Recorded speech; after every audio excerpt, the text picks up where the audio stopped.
My name is Noah Wickham. I'm here to answer any and all e-commerce questions you may have. So, without further ado, let's get into it. Can you explain the usage for phrase match campaigns? I hear a lot about exact and broad, but rarely hear anything about phrase match. Is there a situation this is ideal? Yeah. So I use this graphic anytime someone has this question because it's always a great graphic to look at. So here is this. So this graphic goes over the difference between broad, phrase, and exact match for your keyword. So phrase, typically speaking, has the exact keyword or keyword phrase that you are using alongside it. So it has to be artisan soap for holidays, artisan soap for gift baskets, artisan soap. Basically, artisan and soap have to be next to each other for phrase to matter. Now, when would you use phrase over something like an exact or a broad? Well, broad, you can see that, for instance, for artisan soap, you're going to have soap for artisan baskets, right? It's somewhat what you want, but it's not, it's not artisan soap, right? It's soap for artisan baskets, a little different. So the big aspect here that you want to typically be looking at for phrase is for utilizing it in a capacity that has a potential for it. So a great example of this would be, let's say that you are selling blue balloons. So you can see when I type in blue balloons, there's a lot of different things. So blue balloons, different sizes. There's blue balloons arch kit, blue balloons 12-inch, blue balloons 4 arch, blue balloons pack, right? You would want to target this over something like a broad match. You'd want to do phrase match, Mark, because if you do something where it's broad, you could have something along the lines of blue balloons for blue birthday, right? Like that would work, but you could also have something like balloons for like Blue's Clues, right?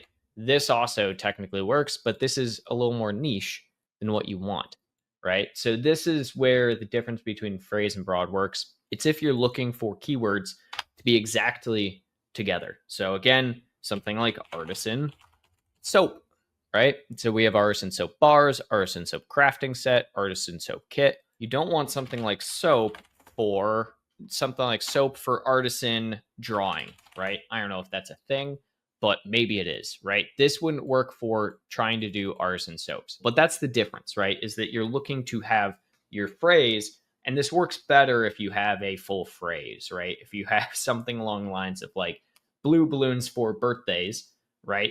That works a lot better than doing a broad match where you could potentially have a couple of those keywords within a broader category. Using the artisan soap example, would it be wrong to do both phrase and exact campaign for this? Or how do you navigate that?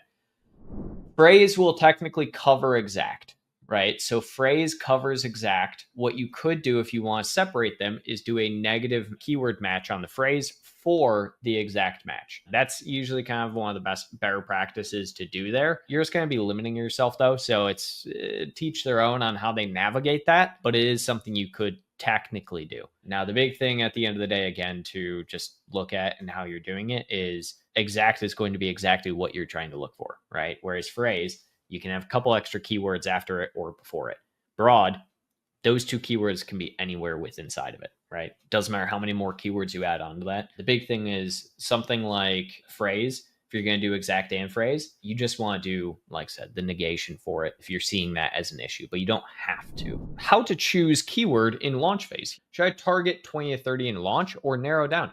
You can absolutely target 20 to 30 at launch. Actually, that's honestly not that bad of a launch, right? Because if you think about it, that's about 6 campaigns worth of keywords, in my opinion, at the very least, because I like 5 per campaign. So yeah, honestly, that's not bad at all from a targeting perspective. Now, the big thing to understand is making sure that you're also doing a little bit of data and research into your top competitors. We have a couple of videos I've put out on how to choose keyword and do keyword research, especially for launch, how that differs from somebody who's like a seasoned product of some kind. So one of the things majorly to do there is, that's not too many keywords at all. Now, if you're telling me it's like 100 that you want to go after, probably a little too much for launch, but no, I mean, honestly, 6 campaigns worth keywords, not a problem. If our main keyword is in the title one time, so how many times can we use that keyword on bullet points for better SEO? Any tips for listing SEO? Don't keyword stuff. That's my tip. Keyword stuffing does not help you with SEO indexing with Amazon's A10 algorithm. In fact, keyword stuffing does the exact opposite most times.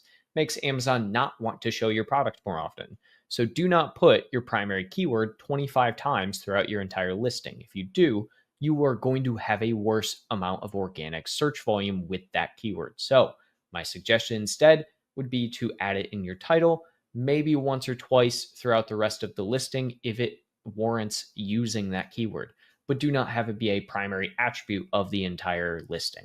That's a little SEO PSA from Noah today. Before periodically changing bids for keyword, do you check keyword rank, organic, and sponsored first, and based on then change bids? And what other factor you check first before changing bids? Yeah, I mean, that is one factor I will look at. For instance, if I have like a good click-through rate, I have a good conversion rate, I'm getting okay impressions, right, on a keyword, but I'm still not, kind of maxed out on what I could be doing on it. Of course, I'm going to look at the ranking, right? Am I showing up well for it? Am I actually bidding appropriately for it? If I find out I'm like rank 50 for a keyword or something and it's like a top of search placement I've been going after, yeah, I'm absolutely going to increase my bid allotment for that.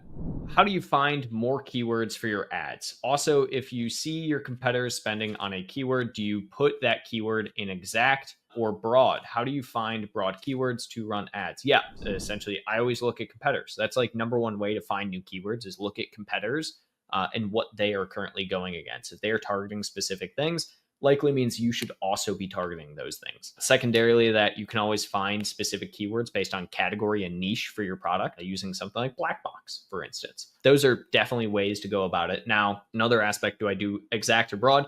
Depends on what I'm trying to do. If I'm trying to, and what the keyword is, if it's like more than 4 characters, right? Or not characters, more than 4 words, right? So it's long tail keyword, exact all the way. But if it's something like a super generic keyword, like a 1-word keyword, broad is probably going to be a little bit better. You can get in some tricky territory there with some negative targeting is the only thing. So that's something I would definitely go check out. How do you pick which keywords to use from competitors to put in listing for indexing and or PPC? What are the determining factor? Determining factors are going to be things such as search volume, what their ranking is for it. So if you have a direct competitor who has a very high ranking for a keyword that you're not currently indexing for, the likelihood of it being a relevant keyword that you should likely be going against is fairly high. So it's one of the major areas to be looking at. Next to that as well, I typically am going to be looking at, like I said, relevancy. So is it relevant towards your product? Is it relevant only towards their product? Are they, I don't know, is it indexing for the word green balloons when you only sell yellow balloons? I don't know, right? So search volume is always going to be top. Ranking is up there as well. How many competing products are there? Is it a branded term? If it is, don't go after it from like a indexing on the listing, because you don't want to put branded terms on your listing. So those are the general rules of thumb. You also only want to be choosing ones that have some form of sales revenue going for them as well. If you just want to talk to somebody and you want to figure out some things, we do one-on-one coaching. We have some great coaches here. Go and check that out as well.